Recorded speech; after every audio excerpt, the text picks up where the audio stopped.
മുത്തശ്ശാ, ഇത് ഏതായി തിരുമേനി? മോളെ, ഇതാണ് പരുമല തിരുമേനി.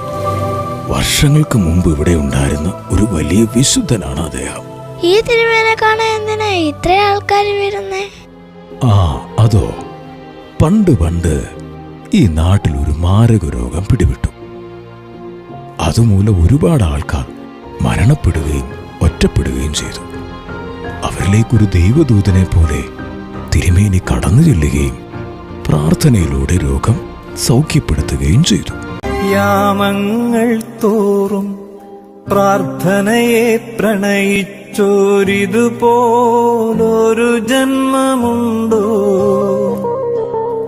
ഭോജ്യത്തെ കൈവിട്ടും ജപമുറിയിൽ ധ്യാനിച്ചും ജീവിതമിങ്ങനെയുണ്ടോ?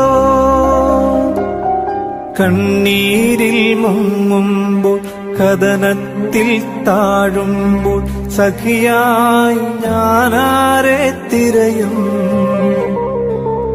കാറ്റന്റെ തോണിയിൽ പകയോടടുക്കുമ്പോൾ തുഴയെറിയാനാ പുണ്യതാതൻ.